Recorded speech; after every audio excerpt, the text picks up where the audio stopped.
Bismillahirrahmanirrahim. Assalamualaikum warahmatullahi wabarakatuh. Bismillah. Alhamdulillah. Wassalatu wassalamu ala sayyidina wa maulana wa syafi'ina wa habibina Muhammad Rasulillah wa ala alihi wa sahbihi wa man taba' sunnatahu wa jama'atah min yaumina hadha ila yaumil ba'ts wan nahdah. Ashabal fadilah hadratul muhtaramin, sadatul ulama wal masyayikh, ashabal ma'ahid, ashabat turukis sufiyah al-mu'tabarah, sadati wa sayyidati anisati ashabi wa zumalai abnai wa banati ayyul hudur. Saya datang ke sini tidak akan tausiah sebenarnya. Hanya saya cinta kiai. Saya sangat mencintai Mbah Hasyim Asy'ari, Mbah Wahid, Gus Dur, dan mencintai Mbah Bisyamsuri, mencintai Kiai Wahab, mencintai orang solehin, walaupun saya bukan orang soleh sama sekali. Saya membenci orang ahli maksiat, tapi saya juga sama, tukang maksiat tiap hari. Umur 72 tahun saya ini, umur 72 tahun. Tapi tidak semakin takarrub, tidak semakin mendekat dengan Allah, malah maksiatnya dosanya susah bendino tambah. Ini kulo. Padahal umur 70 loro tahun, putu 10, cucu dah 10. Tapi bagaimanapun, kita semua yang hadir di sini, khususnya saya, sangat-sangat mencintai orang soleh. Kebetulan Imam Syafi'i sendiri saking tawaduknya Syafi'i, beliau berkata begini, uhibbus solihina walastu minhum la'alli an anala bihim syafa'ah akramu man tijaratuhul ba'asi walau kunna sawa'un fil bidha'ah. Saya mencintai orang soleh walaupun saya tidak termasuk orang soleh. Mas Syafi'i loh, ya Allah. Abu Abdullah Muhammad bin Idris bin Uthman bin Abbas bin Syafi' bin Ubaid bin Abdul Yazid bin Abdul Muttalib, lahir kota Gaza, Palestina, tahun 150, wafat tahun 204 di Fustat, Kairo, Mesir. Imam mazhab, mengaku saya bukan orang soleh, tapi saya mencintai orang soleh. Wakrahu man tijaratul ma'asi, saya membenci orang yang ahli maksiat. Walau kunna sawa'un fil bid'ah, saya sendiri sama rajin maksiat, kata Imam Syafi'i. Apalagi kita-kitaan tidak boleh sombong, tidak boleh menganggap saya hebat, saya turunannya apa? Turunan siapa? Turunnya Bani Anu lah, Bani Anu, Ba Anu lah. Kalau tidak ada mutunya, saya tidak boleh mengatakan saya paling hebat, yang lain di bawah saya. Karena darah saya mengalir darah suci. Percuma ngomong kayak gitu, percuma. Buktikan kualitasnya. wa syarrul alamin dzawu khamuli idza fakhartahum dzakarul jududa wa khairun nasi dzu hasabin qadimi aqama li nafsihi hasaban jadida. Sejelek-jelek manusia orang yang hanya mengandalkan kakek buyutnya, mbah-mbahnya, saya turunannya Raden, saya turunannya Kanjeng Bendoro, atau saya turunannya Mbak. Percuma itu kalau hanya mengandalkan kakeknya. Wa khairun nasi dzu hasabin qadimi, sebaik-baik orang yang mempunyai kebesaran luhurnya dan dia sendiri aqama nafsi hasaban jadida, dia sendiri membangun kebesaran. Gus Dur orang besar, putra dari seorang ayah yang besar, Wahid Hashim, cucu dari seorang kakak yang besar, Hadratus Syekh Kiai Haji Hashim Asy'ari. Al-Karim ibnul Karim ibnul Karim. Gus Dur itu Al-Karim ibnul Karim ibnul Karim. Nasabnya bagus. Beliau sendiri membangun kebesaran dengan ilmu dan perjuangan yang luar biasa, yang sama dengan perjuangan dan ilmunya mengikuti jejak Mbah Hasyim Asy'ari dalam intelektualitasnya, kualitas ilmunya, dan keikhlasan perjuangannya. Tanpa beliau-beliau inilah kita belum tentu sebesar ini. Tanpa Mbah Wahab, tanpa Mbah Bisri, kita belum tentu sebesar ini. Oleh karena itu, mari kita tetap pada prinsip kita menghormati ulama bi'ilmihim, karena ilmunya. Menghormati kiai bi'ilmihim, karena ilmunya. Di samping karena keturunan mbah-mbahnya juga ulama besar. Itu ya.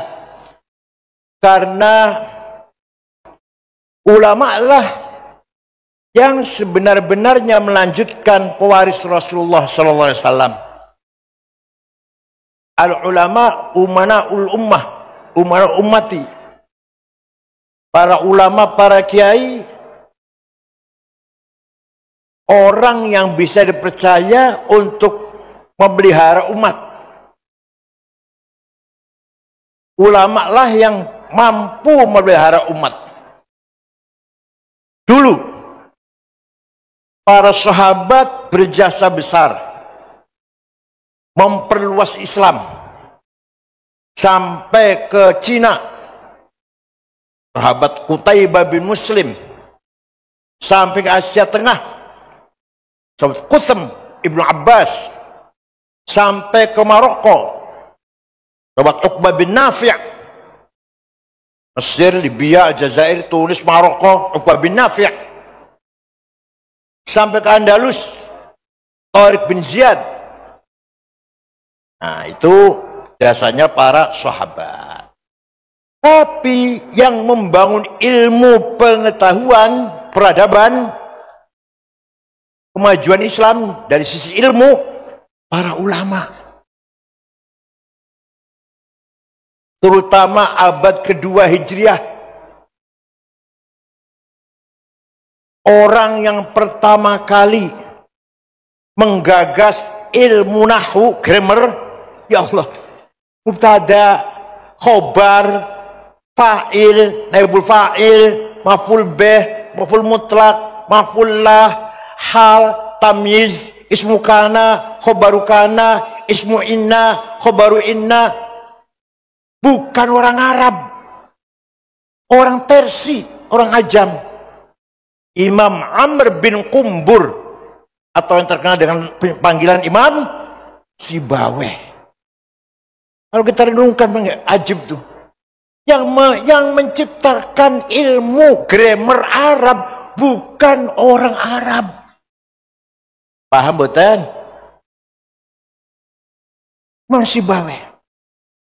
Yang pertama kali menggagas titik. Titik ngisor siji, titik loro dhuwur, titik telu dhuwur, jeb titik nang tengah siji, hak non titik, kho titik dhuwur, dan seterusnya. Imam Abul Aswad Ad-Du'ali, bukan orang Arab. Yang menggagas harokat fathah, domah, kasrah, fathaten, domaten, kasroten, tasdid, sukun, Imam Khalil bin Ahmad Al-Farahidi dari kota Farhad, Afghanistan. Bukan orang Arab. Ajib.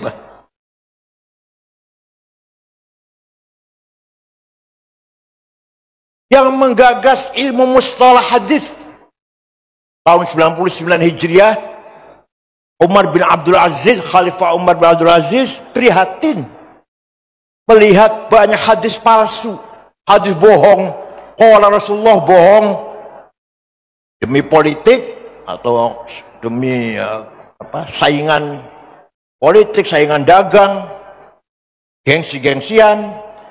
Maka Umar bin Abdul Aziz memanggil seorang ulama namanya Syihabuddin Romahurmuzi. Gampang namanya, gampang ya? Gampang ya? Mantan ketua P3 lah udah.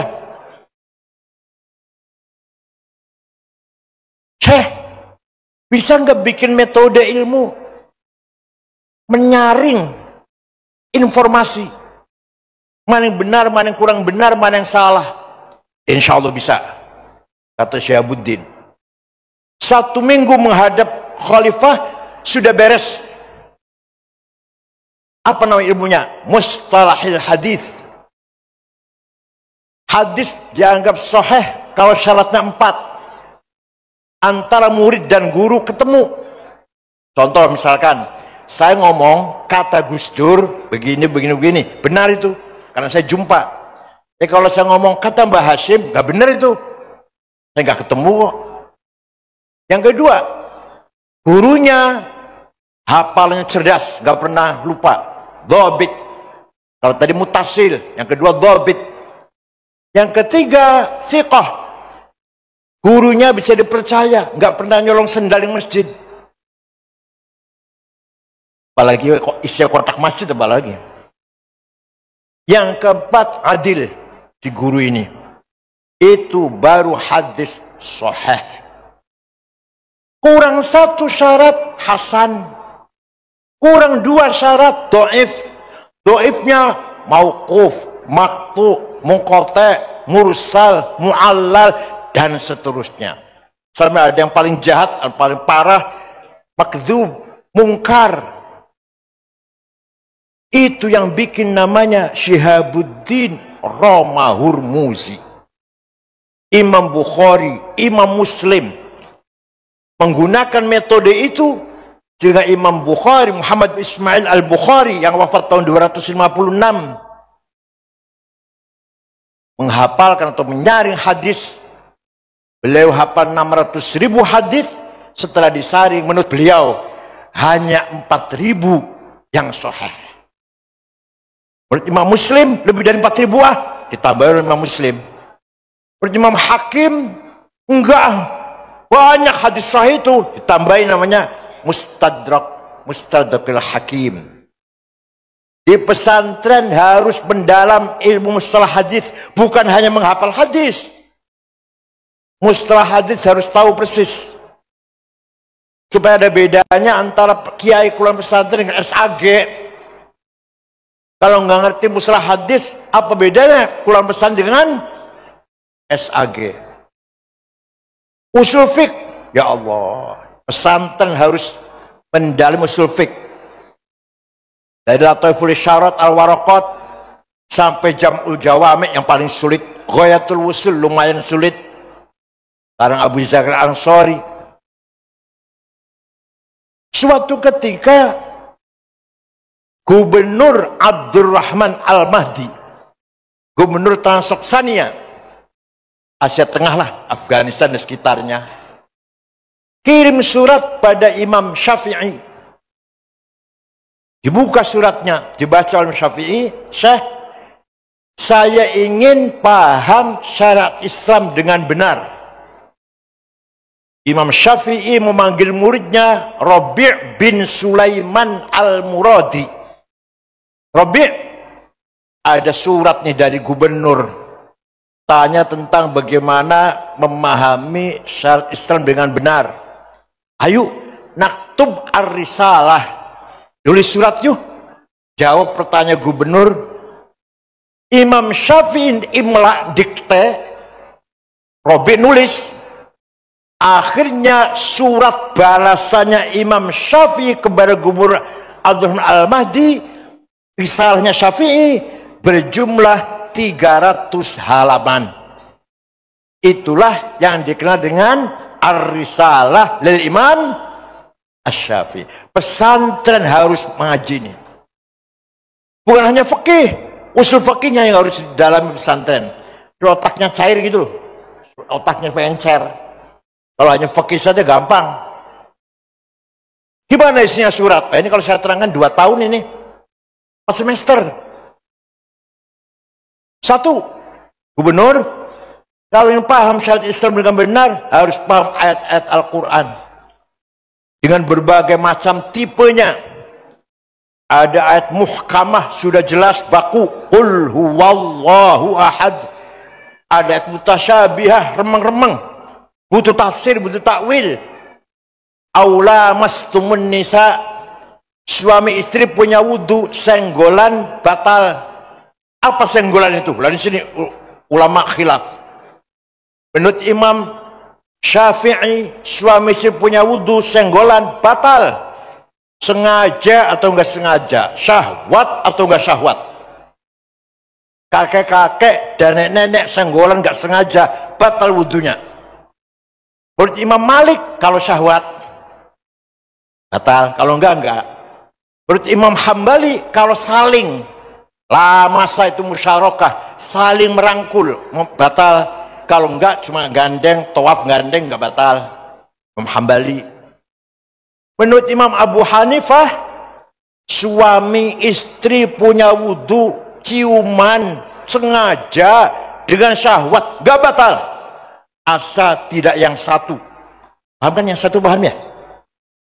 Paham enggak yang satu? Penggalian jaringan lu kira-kira. Ya kalau sekeliwat itu lorong salah, wala haula wala quwata. Ya menurut Imam Abu Hanifah lamasa itu jamaah. Ayat lamasa. Ini namanya ayat mutasyabih. Santri harus paham ini. 2. Ayat mutlaqah dan muqayyadah. Mutlaqah absolut. Ati'ullah wa ati'ur rasul. Wajib taat pada Allah, wajib taat pada Rasulullah, mutlak. Ada lagi yang muqayyad dengan syarat wa ulil amri minkum. Harus taat pada pemerintah kalau baik. Kalau pemerintah korup ya jangan diikutin. Paham betul? Korupsi ini merajalela luar biasa ini. Sampai sekarang. Pun ada ayat ammah, ada yang khosoh. Perintah umum, aqimus shalah, wajib sholat siapa saja, kapan saja, di mana saja. Yang kedua khusus, wajib perang kalau lagi perang. Kalau lagi perang nggak wajib perang, kalau dia nggak lagi aman. Mbak Hashim Asy'ari resolusi jihad tanggal 22 Oktober karena lagi perang. Yang keempat, ayat ada hakiki, ada majazi, ada ayat realistis, ada yang metaforis. Yang metaforis, yadullah fauqa aydihim, tangan Allah di atas tangannya orang kafir, bukan tangan, Allah nggak punya tangan, kekuasaannya qudratullah. Ayat kullu man 'alaiha fan wa wajhu rabbika dzil jalali wal ikram. Semua yang di muka bumi hancur kecuali mukanya Allah, bukan muka. Allah nggak punya muka, zatnya. Wa jaa rabbuka wal malaku saffan saffa. Nanti di akhirat malaikat baris, Allah datang periksa barisan. Inspektur upacara apa? Apel bendera merah putih pagi Senin apa? Yang datang bukan Allah, perintahnya. Wa jaa rabbuka ay wa jaa amru rabbik. Ngene iki usul fik namanya. Otaknya bisa cair. Pesannya harus ngajar ini. Nah, kalau enggak sama dengan SAG nanti. Apalagi ada ayat nasikh yang mendelit, ada mansukhah yang didelit, yang dihapus. Nah, sudah paham Quran tidak cukup, kata Syafi'i. Harus paham hadis. Kenapa? Karena Quran sangat umum. Perintah sholat 62 kali. Tapi Quran tidak menjelaskan berapa kali sholat itu, namanya apa sholat itu. Wonten beten? Jawab, wonten beten? Tidak ada. Sholat itu namanya zuhur, asar, maghrib, isya, subuh 5 kali. Nggak ada itu. Yang bilang jawab ada berarti nggak pernah baca Quran. Bacanya cuma kulhu, falak, nas, al-fatihah, alif lam mim, ayat kursi, lillahi ma fis samawat, la ilaha illallah, subhanallahul azim. Rampung al-fatihah, tahlil, berkat. Ya penting, berkat penting. Berkat itu penting. Kula mboten nyun sewu nggih, mboten sombong nggih. Bapak kula niku anake 5, lanang kabeh. Ya alhamdulillah orang bodoh-bodoh banget ora. Kakak saya Kiai Ja'far almarhum, Ketua Majelis Ulama Kabupaten Cirebon. Nomor 3 Mustafa Akil, mantu Mbah Mun, sekarang salah satu isyura PBNU. Nomor sekawan ni Ahsin, sudah wafat. Ngajarnya Fatul Mu'in. Nomor sekawan S1 Al-Azhar, Ni'am. Nomor kali kulo ya lumayan lah, tinimbang sepi lumayan. Tinimbang sepi, kulo lumayan lah. Saya pikir kenapa ya bapak saya bisa anak lumayan? Karena anaknya dipakani berkat. Tenang, tenang. Ayo bandingkan dengan anak pejabat yang dikasih makan hasil markup proyek. Saya jamin anaknya nakal itu nanti. Dikasih makan hasil korupsi, saya jamin anaknya nanti narkoba itu. Gimana? Dan putra para kiai-kiai yang lain juga. Jadi termasuk contoh kecilnya ayah saya lah, yang contoh kecil. Ya Allah, kok bisa ya? Saya sendiri nggak bisa itu. Saya sendiri nggak bisa. Anak saya 4 yang jadi cuma 1 nomor 3. Dr. Rehab Said Akil. Ada di Google juga ada nama itu. Cucu yang paling besar S2 di Melbourne, Australia. Dengan predikat 3,8. Papernya HD, High Dissertation. Apa? Capaian yang paling tertinggi. Walhasil alhamdulillah lah ada yang jadi. Tapi tidak semua anak saya jadi. Nggak seperti ayah saya. Quran tidak menjelaskan berapa kali sholat, apa namanya, hanya perintah sholat 62 kali. Hadis yang menjelaskan furidat alaikum khamsu maktubat al-zahar wal asr wal maghrib wal isya wal fajr. Diwajibkan kepada kamu Islam 5 kali sholat, zuhur, asar, maghrib, isya, fajr. Bukan Quran, hadis itu. Hadis pun ada mutawatir, ma la yuhtamal fil kidz wal khata'. Hadis yang nggak mungkin bohong, nggak mungkin salah, namanya mutawatir. Rawahu jam'un an jam'in, yang diriwayatkan oleh umat dari umat. Yang kedua, masyhur terkenal. Yang ketiga, aziz baik bernilai. Yang keempat, ahad, yang rawinya individual. Sudah paham hadis belum cukup, kata Imam Syafi'i. Bayan akli, pemahaman akal, kecerdasan akal harus dipakai. Tidak cuma hanya nas Quran hadis. Kata Imam Syafi'i dalam suratnya kepada Gubernur Al-Mahdi dalam risalahnya. Akal ada dua. Akal kolektif rame-rame namanya ijma, konsensus. Apa hasilnya ijma itu? Apa hasilnya? Coba produknya. Arkanus sholati sab'ata asyar. Rukun sholat pitulas. Takbiratul ihram, an-niyah, al-qiyam liman istata'a, qiraatul fatihati fihi, ar-ruku, tuma'ninah, as-sujud. Itu bukan Quran, bukan hadis, tapi akale ulama sepakat rukunnya sholat pitulas. Coba kalau nggak ikut ulama, nggak akan tahu rukunnya sholat piro. Kalau ada orang sholat baik, sholatnya baik, saya tanya, Ustaz, sholatnya baik, belajar dari mana? Oh, saya belajar langsung Quran dan hadis. Wallahi bohong. Demi Allah bohong. Yang benar jawabnya belajar dari ayah saya dari gurunya, dari kainya, dari syekhnya. Mentok datang Imam Syafi'i. Imam Syafi'i dari gurunya Imam Malik, antara lain Imam Malik, antara lain gurunya. Imam Malik dari Imam Rabi'ah, Imam Rabi'ah dari Imam Kharijah, Imam Kharijah dari bapaknya sahabat Zaid bin Thabit, ketua tim penulis Al-Quran. Zaid bin Thabit dari Rasulullah SAW. Yang benar itu jawabnya. Gak usah taklid, cukup Quran dan hadis. Ini saya tanya. Hadis yang paling hebat hadisnya siapa? Imam Bukhari. Sudah cukup Quran dan hadis Bukhari Muslim. Saya juga tahu hadis paling hebat Imam Bukhari. Masa mantan ketua BPN nggak ngerti? Tapi ente nggak tahu nih. Imam Bukhari, muhaddits nomor setunggal itu muridnya Imam Syafi'i, pinter.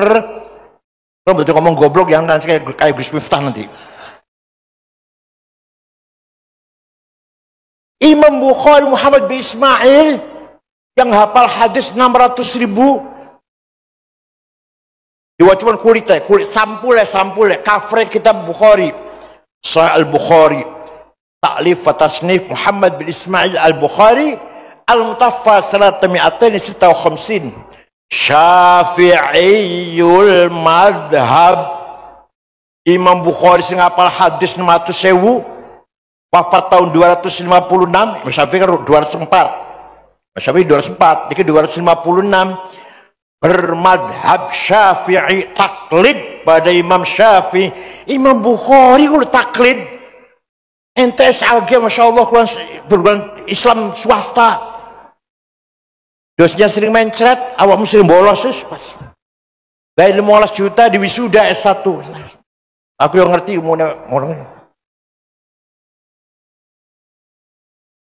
Itulah para ulama dulu. Imam Ghazali kaya apa pintere? Taklid pada Syafi'i, Asy'ari dan Syafi'i. Imam Razi, pengarang tafsir 32 jilid, Mafatihul Ghaib, taklid pada Asy'ari dan Syafi'i. Imam Baqillani, Imam Haramain, Imam Al-Iji, As-Sanusi, Al-Bajuri, Ad-Dasuqi, Al-Baqillani, Al-Bahili, semua taklid pada Asy'ari dan Asy-Syafi'i. NTSAG, Allah, macam terjemahan, anggodasi ngalor ngidul, tadi dibuka tas isinya terjemahan. Tarahin diwaca terjemahan Khulasatun Nuril Yakin.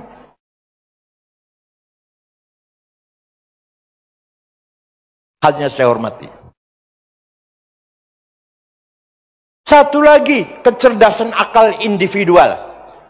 Namanya kias, kata Syafi'i. Analogi ada 9. Aulawi, burhani, mantiki, jadali, istiqra'i, tamthili, khitabi, syi'ri, iqna'i. Saya akan rangkai 2 saja. Kalau yang 7 nanti kalau kesini lagi nanti tahun depan.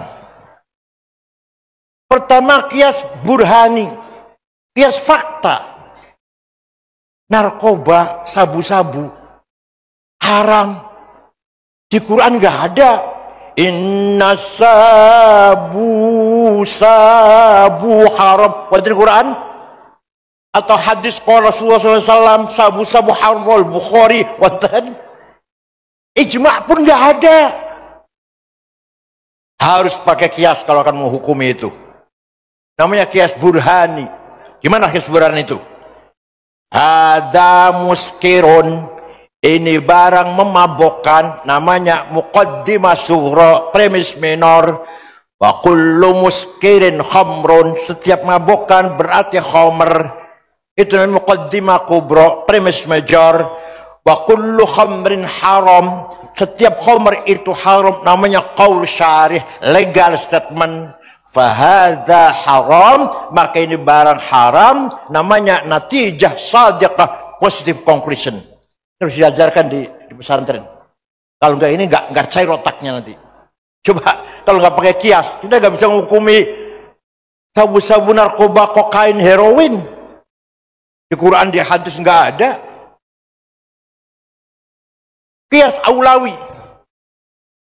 Quran tidak melarang nempeleng ayah ibu. Betul, enggak ada Quran jangan nempeleng ayah ibu.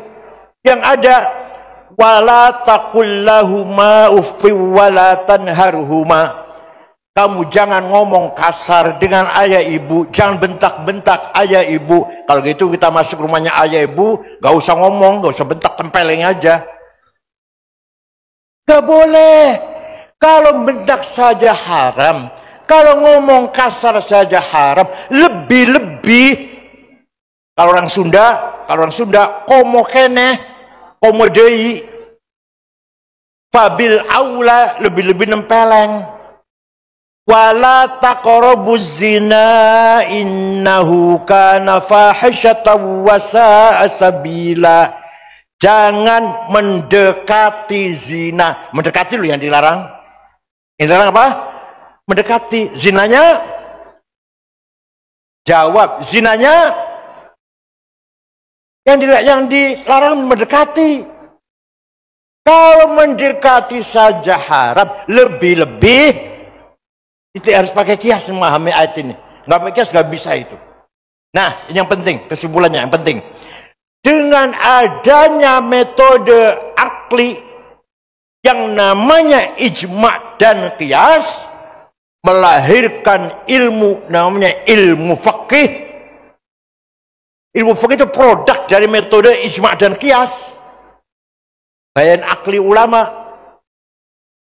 dari Sapinah sampai Muhadzab, Majmu' Syarh Muhadzab 25 jilid sampai Mahalli 40 jilid, produk dari metode ijma' dan qiyas. Kalau tidak ada ijma' dan qiyas, malah yang paling banyak qiyas, ijma' sedikit. Kalau nggak ada ijma' dan qiyas, tidak ada ilmu namanya ilmu faqih. Makanya kalau ulama kiai-kiai Munas NU pertanyaan 15 3 hari. Coba kalau bukan NU 2 tahun barangkali 15 pertanyaan itu. 2 tahun barangkali. Kalau kiai-kiai bahas masalah pertanyaan jawab pertanyaan 15 pertanyaan, hukumnya bunga bank, hukumnya keluarga berencana, hukumnya Jumatan di kantor, hukumnya Jumatan 2 kali 2 shift misalkan, hukumnya apalagi lah. Banyak sekali dijawab hanya 3 hari selesai. Karena kayak otaknya cair dengan metode ijma' dan qiyas. Alhamdulillah paham. Jadi tanpa ijma' dan qiyas tidak ada ilmu fikih. Ilmu fikih bisanya ada karena ada metode namanya bayan akli, namanya ijma' dan itulah ilmunya Imam Syafi'i. Ulama Syafi'i itu bukan sahabat ulama, orang Ghazah, Palestina, dari wafat di Mesir. Nah, siapa lagi? Imam Asy'ari. Imam Asy'ari wafat tahun 324. Setelah merenung baca Al-Quran bolak-balik, bukan hanya kulhu, bukan hanya falak nas, hatam balik maneh, menyimpulkan Sifat Allah yang wajib 20. 20 dibagi berapa? Nafsiyah, ma'ani, ma'nawiyah. Gimana? Apal mboten? Abda'u bismillahi warrahmani. Gimana? Fallahu mawjudun qadimun baqi mukhallifun lil khalqi bil itlaqi. Harus hafal itu sifat 20. Bahkan sifat wujud di Quran mboten wonten. Ayo maca urang sampean. Ono la innallahu wujud. Enggak ada. Sami'un basir, sama basar ada. Qadir ada. Murid ada. Alim banyak. Tapi Allah wujud di Quran mboten wonten. Itu kecerdasan Imam Asy'ari itu. Bahkan nomor 1 sifat wujud. Kenapa? Karena menurut Imam Asy'ari, kita ini sebenarnya tidak ada, tapi kita ini diadakan. Kita ini ada apa diadakan? Diadakan. Oleh siapa? Oh, diadakan oleh yang ada. Yang ada sebelum lapal ada itu ada, sudah ada. Bahkan kita menggunakan kata ada, Ahmad ada di masjid, Ahmad ada di pasar, karena ada yang ada. Atau kita menggunakan kata tidak ada, Ahmad tidak ada di rumahnya, karena ada yang ada. Maka yang ada hanyalah yang ada. Kita ini semuanya manifestasi dari yang ada. Ala paham orang harus ngaji ilmu kalam di pesantren. Otaknya cair. Kita ini diadakan oleh yang ada. Yang ada sebelum lapal ada itu ada sudah. Bahkan kita menggunakan lapal ada karena ada yang, atau kita menggunakan kata-kata tidak ada karena ada yang. Maka yang ada hanyalah yang ada. Contoh atau bukti, 3 pronoun, 3 kata ganti. Anak, saya, silakan dipakai. Saya Said, saya Muhammad, saya Ahmad, saya Khalid, saya Abu Bakar, saya Zainab, Maryam, silakan. Tapi nanti mati semua. Mati semua tidak. Tinggal aku satu, ana satu yang tidak mati. La ilaha illa ana fa'budni. Tidak ada Tuhan kecuali aku. Aku siapa itu? Aku Allah. Tidak ada Tuhan kecuali aku. Aku Allah. Aku yang lain sudah nggak ada. Tinggal aku Allah. Maka tidak ada yang ada kecuali aku. Tidak ada aku kecuali aku. La ana illa ana. La wujuda illa ana. Paham boten? Alhamdulillah kalau paham. Nomor 2, anta. Engkau Ahmad, engkau Muhammad, engkau Hasan, engkau Bakar, engkau Zainab, engkau Maryam. Silakan dipakai, silakan. Nanti mati semua. Tinggal engkau satu yang tidak mati. La ilaha illa anta subhanaka inni kuntu minadh dhalimin. Tidak ada Tuhan kecuali engkau. Artinya la wujuda illa anta. Tidak ada yang ada kecuali engkau. Artinya la anta illa anta. Tidak ada engkau kecuali engkau. Engkau Maryam mati, engkau Ahmad meninggal, tinggal engkau Allah. Huwa, dia, silakan dipakai. Dia Ahmad, dia Abu Bakar, dia Maryam, dia Fatimah, mati kabeh. Tinggal huwa satu yang enggak mati. La ilaha illa huwal hayyul qayyum. Tidak Tuhan kecuali dia.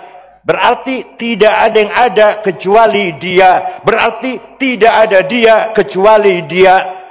Dia siapa? Jadi sesungguhnya anak aku, yang sungguh-sungguh anta engkau, yang sebenar-benarnya dia adalah Allah. Kita ini pinjam anak Said, Engkau Said, dia Said, pinjam. Ngertos betul pinjam, ngertos betul pinjam. Kapan-kapan ada ditarik oleh yang meminjami. Kapan?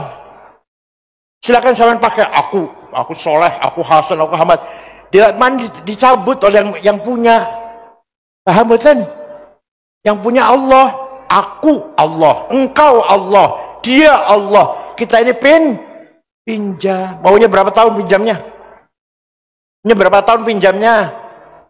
Kalau pinjam 72 tahun, kalau ini pinjam 72 tahun. Pinjaman itu. Hakikatnya aku Allah, hakikatnya anta Allah, hakikatnya huwa adalah Allah. Maka tarekat syatoriyah kalau zikir la huwa illa huwa. Masih kedawan. Illa huwa masih kesuwen. Huwa masih kaduan. Terakhir hu. Ini tarekat syatoriyah. Supaya betul hadir dalam hati cukup hu. La ilaha illa huwa kedawan. Illa huwa kedawan. La ilaha illallah kepanjangan. Siapa tahu belum illallah bisa berbledek mati. Belum illallah baru la ilaha sambil petir mati. Ya udah kalau gitu illallah kedawan kepanjangan. Allah kepanjangan. Hu sambil petir nggak apa-apa semua hu. Itu tarekat syatoriyah. Itulah Imam Asy'ari mazhab kita semuanya. Ya, jasanya Imam Asy'ari. Yang bikin ilmu tajwid, coba kalau nggak ada ilmu tajwid, orang Banyumas, innallaha wasi'un ngalim. Banyumas, Purbalingga, Banjarnegara, Purwokerto, Kebumen. Kalau panggil saya Kiai Sangit ngakil, insyaallah kurang asem banget. Orang Aceh nggak bisa tak lamun, nggak bisa tak lamun orang Aceh. Orang Sunda nggak bisa tap alun, orang Sunda nggak bisa tafalun, kecuali ngaji, tahu ilmu tajwid baru beres makhrajnya. Yang menggagas tajwid adalah Imam Abu Ubaid Qasim bin Salam, wafat tahun 224 Hijriah. Ya Allah, berarti ulama itu jasanya luar biasa, penolong kita. Kalau nggak ada ilmu tajwid kayak apa kita baca Quran? Zaman Rasulullah, zaman sahabat dereng wonten idhar idgham ikhfa betul wonten zaman sahabat. Harokat aja nggak ada, kok fathah dhammah nggak ada, titik saja nggak ada. Saya punya fotokopi mushaf Utsmani asli, fotokopinya tapi saya nggak bisa baca, titik aja nggak ada. Ba, ta, sa, nun, ya sama. Saya nggak bisa baca. Tapi Quran sekarang sudah siap dibaca, ada titik, ada harokat, ada ilmu tajwid. Tinggal ayo kita rajin baca Quran. Ngoten nggih. Jasa ulama itu. Kalau nggak ada ulama kita nggak bisa ngapa-ngapain. Ya Allah, luar biasa ulama ini. Yang menciptakan, menyelidiki keindahan baca bahasa Al-Quran, namanya ilmu balaghah. Dari sisi konten makna, namanya ilmu ma'ani. Dari sisi bagaimana Quran cara menjelaskan dengan mudah, dengan gampang, namanya ilmu bayan. Bagaimana indahnya kinayah. Apa kinayah itu apa? Apa kinayah? Isti'arah itu bahasa Indonesianya. Apa kinayah, isti'arah, ya bahasa metafor gitulah. Tidak jelas, bukan bahasa yang terang-terangan, tapi kinayah yang disamarkan, sehingga bahasa Quran sangat indah, namanya ilmul badi'. Tiga ilmu ini, ilmul ma'ani, ilmul bayan, ilmul badi', namanya ilmul balaghah. Sing pertama kali gawe bukan orang Arab, namanya Amr bin Ubaid. Ya Allah, paham boten? Nah, oleh karena itu kiai-kiai yang mewarisi ilmunya ulama luar biasa jasanya. Kiai Syekh Mahfud Termas ngarang kitab Manhajawin Nadhar mustalah hadis, sampai sekarang kitab itu menjadi buku pokok di Al-Azhar. Manhajawin Nadhar. Coba lagi Syekh Ahmad Khotib Sambas Kalimantan Barat yang menggabungkan tarekat Qadiriyah wan Naqsyabandiyah. Tarekat Syekh Abdul Qadir Jilani zikir keras, la ilaha illallah, la ilaha illallah. Tarekat Naqsyabandiyah Ahmad Naqsyabansyah zikir pelan-pelan. Itu digabungkan metode zikir dua itu, zikir jahri dan zikir khafi. Siapa yang menggabungkan? Orang Sambas Kalimantan Barat. Tapi di Mekah, wafat di Mekah, Syekh Ahmad Khotib Sambas. Kitabnya namanya Fathul Arifin. Ada lagi Syekh Nawawi Banten, Syarah Sapinah, Syarah Sulam, Syarah Jandarori, Nihayatuz Zen, Tafsir Munir, Muhammad bin Umar, Muhammad Nawawi bin Umar Al-Bantani.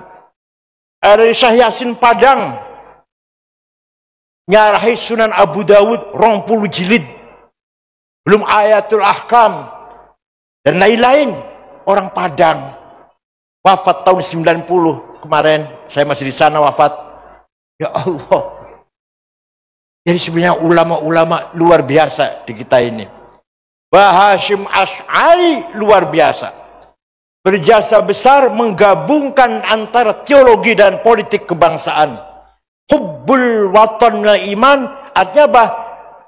Agama dan nasionalisme harus menyatu. Kamu beragama harus nasionalis, kamu nasionalis harus beragama.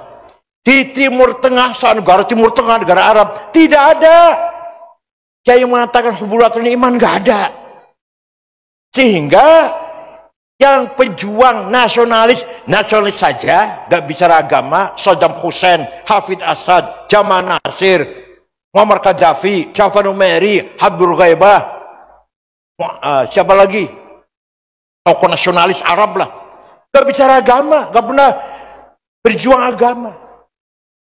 Saddam Hussein, Hafid Assad, Jamal Nasir. Yang agama, ulamanya nggak pernah bicara nasionalis. Syekh Hasan Banna, Said Qutub, Muhammad Qutub, Ashrami, Zaki Muhandis, Hussein Al-Hudaybi, Umar Tilimsani, pejuang-pejuang Islam yang nggak pernah bicara nasionalisme. Makanya yang Islam belum tentu nasionalis, yang nasionalis belum tentu punya ghira Islam. Agamanya Islam, tapi nggak berjuang Islam. Menganggap, kalau ulamanya menganggap nasionalisme bukan dari Islam, tapi dari Ernest Renan, orang Prancis konsepnya, yang ditulis pada tahun 1895, What is a Nation? Kalau Mbah Hasyim Asy'ari, ya Allah, menggabungkan, mengintegralkan antara iman, teologi beragama, dan nasionalisme. Maka beliau ulama pahlawan nasional. Kiai Wahid ulama pahlawan nasional, Kiai Wahab ulama pahlawan nasional, Mbah Bisri, siapa lagi? Kiai As'ad, Kiai Idam Khalid, Zainul Arifin, dan lain-lain lah. Zainul Mustafa, Tasikmalaya, penggawa Jepang, kepalanya, lehernya di Ancol. Kiai Hamid Rusdi Malang, yang diberondong oleh Jepang. Kiai Ilyas Lumajang, ulama dan nasionalis. Gus Dur, ulama dan nasionalis. Paham betul? Kalau di Timur Tengah, ulama-ulama saja, yang nasionalis saja. Walhasil kenapa Timur Tengah sering perang saudara sampai sekarang nggak pernah selesai? Karena nggak ada NU, gampang lah. Coba ada NU, nggak pernah sekali gitu. Tenang. Tidak ada kekuatan civil society. Di Eropa ada apa? Gereja, organisasi gereja. Itu civil society-nya di Eropa. Kalau di Indonesia apa? NU. Ya Muhammadiyah juga. Ya, lain-lain juga lah. Ormas-ormas yang non-politik. Saya pun, waktu saya menjadi ketua PBNU, Banyak sekali tantangan yang harus saya hadapi. Yang berhasil ada, yang gak berhasil ya banyak. Yang berhasil, Hari Santri Nasional.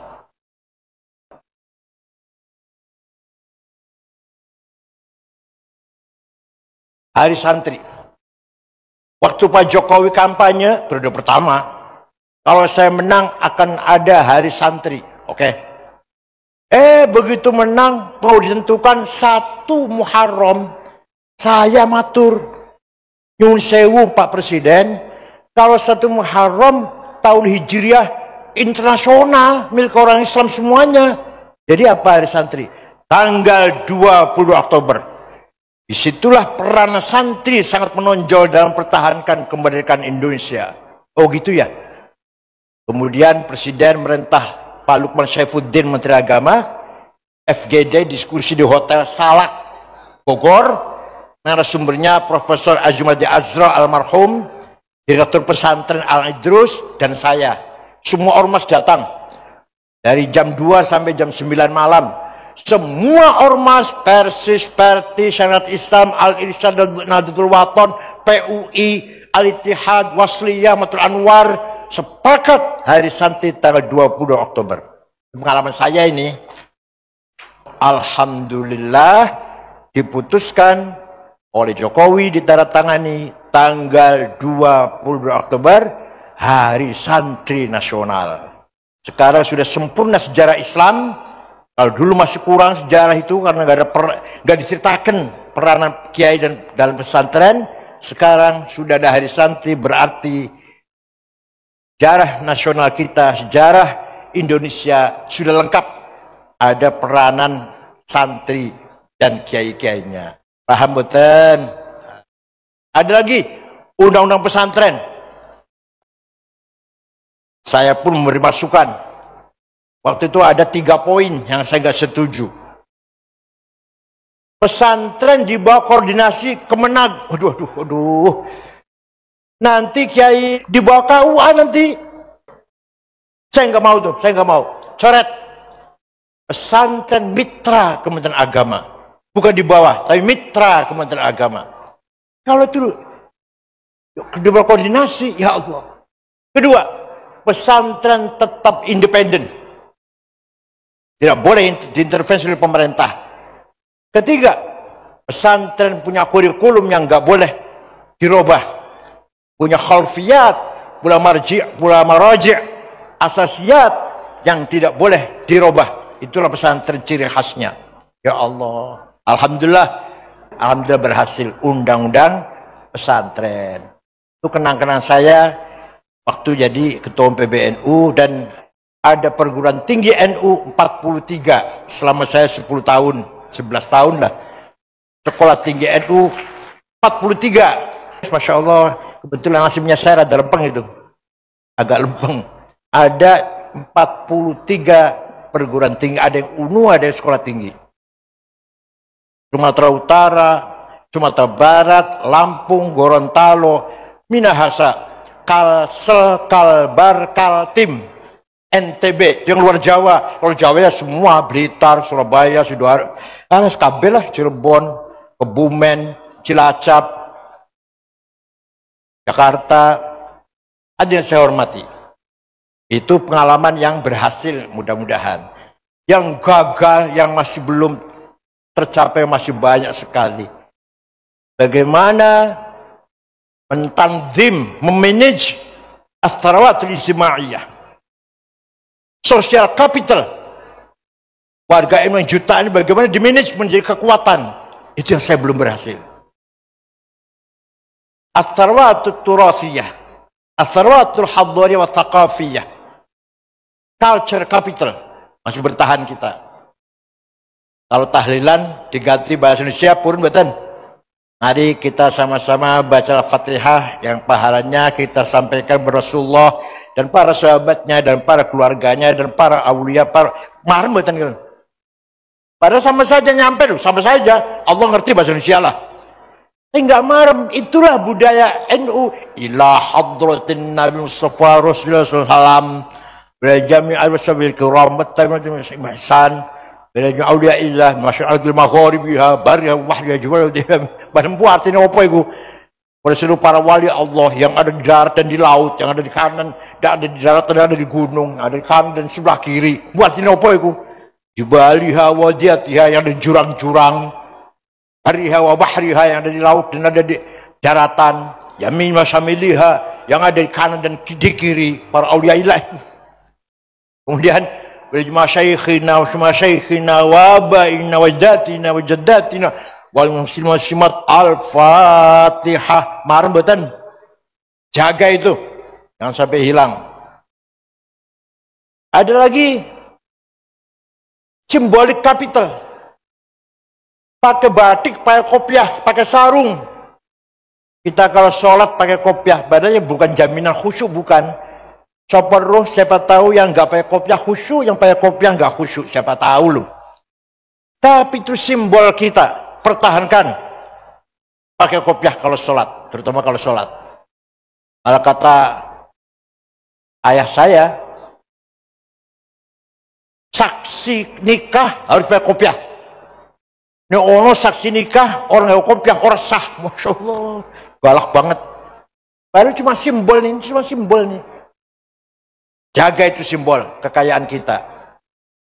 Bedug di masjid nggak ada apa-apanya, nggak ada nilai tambahnya, enggak.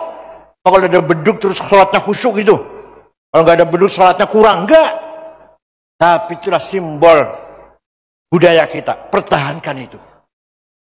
Nah, tinggal at-turathil maliyah, kekayaan harta kita yang paling masih ketinggalan. Kita ini masih dosa, Pak, dosa gede, Pak. Kenapa? Tidak menjalankan perintah Allah. Wal yakhshal ladzina law taraku min khalfihim dzurriyyatan dhi'afan khafu 'alaihim falyattaqullaha wal yaqulu qawlan sadida. Jangan sampai kamu mati meninggalkan anak cucu yang melarat. Kita mati supaya anak kita, cucu kita sejahtera mewarisi harta kita. Jadi artinya apa? Kaya itu wajib, melarat itu dosa, artinya itu. Kaya itu melarat. Paham betul? Talabul ilmi faridatun ala kulli muslim. Pintar itu wajib. Kalau pintar itu wajib, bodoh dosa. Wala tahinu wala tahzanu wa antumul a'launa in kuntum mu'minin. Kamu jangan kalah, kamu jangan di bawah, kamu antumul a'laun, harus menang, harus di atas, memimpin. In kuntum mu'minin, kalau kamu betul-betul orang beriman. Tapi kita masih kalah kan? Masih kalah kan? Dosa itu. Paham buatan? Perintah Allah kita harus menang kok. Wala tahinu wala tahzanu. Jangan kalah, jangan di bawah. Wantul alaun, kamu harus di atas, jadi pemimpin. In kuntum mu'minin, kalau kamu betul-betul orang beriman. Itu kita masih kalah itu. Kalau bidang budaya, ilmu pengetahuan, agama, insya Allah kita masih unggul. Begitu bicara harta, orang 50 orang kaya nomor 1 Prayogo Pangestu, duitnya 1.150 triliun. 1 triliun 1.000 miliar, 1 miliar 1.000 juta, 1 juta 1.000 sewu. Nomor 2 Budi Hartono yang punya Rokok Jarum, Bank BCA 950 triliun. Nomor 3 Eka Cipta Sinarmas 700 triliun. Nomor 4 Antoni Salim, anaknya Lim Swee Leong. Nomor 6 orang Islam Khairul Tanjung. Nomor 39 Haji Rashid. Nomor 40 Haji Muhammad Bayu yang punya taksi Bluebird. Nomor 40. Saya cari yang 50 itu nggak ada. Ya Allah, orang itu nggak ada. Madrais, Zulkifli nggak ada.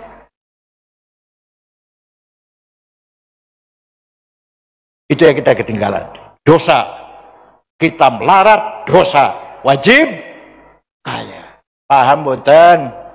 Bukan berarti itu merendahkan ibadah, tidak.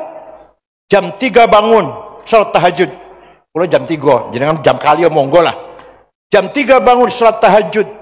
Bertahajud, istighfar, ping 100, sholawat, ping 1000. Surat Sajdah sekali, Yasin sekali, Waqiah 3 kali, Tabarok sekali. Cukup sudah. Baru subuh, golek duit. Sampai duhur. Duhur istirahat.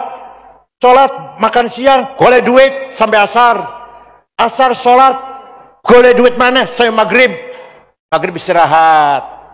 Silaturahim, kumpul-kumpul sampai isya. Isya istirahat. Bukan berarti saya mendorong agar rajin cari duit, meremehkan ibadah, tidak. Coba ulama-ulama Iran, ulama Tunis, ulama Maroko, rata-rata mobilnya Cadillac, Caprice, Plymouth, Mercy. Kiai kita kan mobilnya Luxio, Grand Mark, Masya Allah.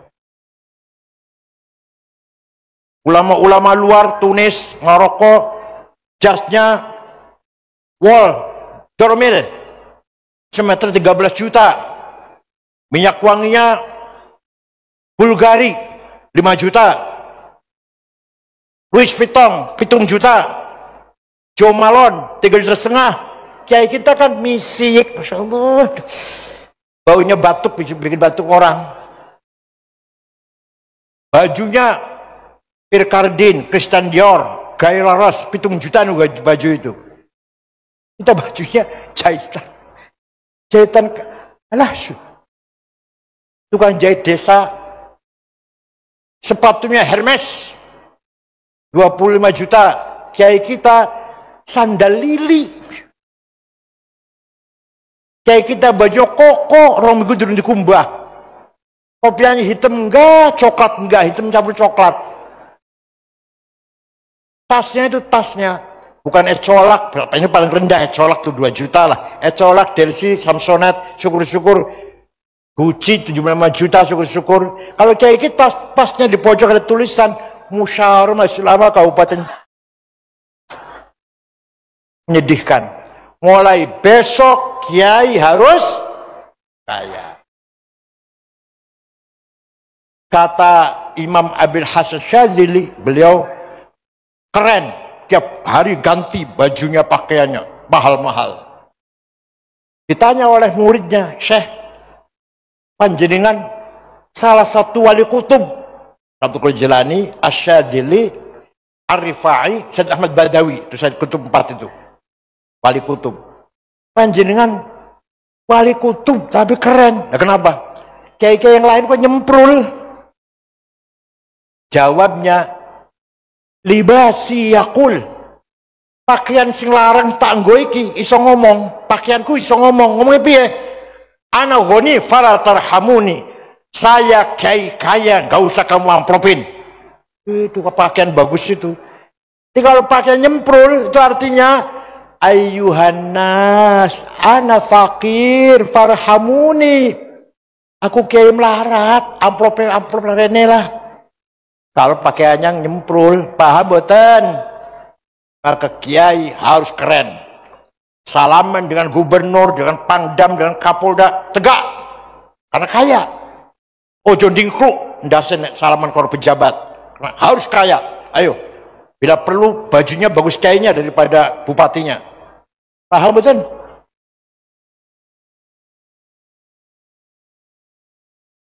Apalagi?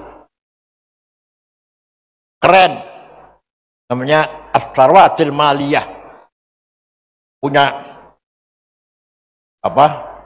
Punya kekayaan yang cukup. Mobilnya bukan Luxio, Grand Mark bukan, Mercy, Alphard, BMW, gitu baru kiai namanya. Seperti kiai-kiai di luar negeri, Tunis, Iran, Maroko seperti itu. Mudah-mudahan lah ketika Rasulullah Mi'raj, melihat ada orang gede dhuwur, tinggi besar, bangun dari kuburan, gagah banget. Setelah dilihat mukanya bolong, gak ada dagingnya. Rasulullah kaget, man huwa ya Jibril, itu siapa Jibril? Ono wong gede dhuwur mukanya bolong, gak ada dagingnya. Oh, diku umat panjenengan yang rajin bikin proposal. Tenang, ayo dilihat di kitabnya ada.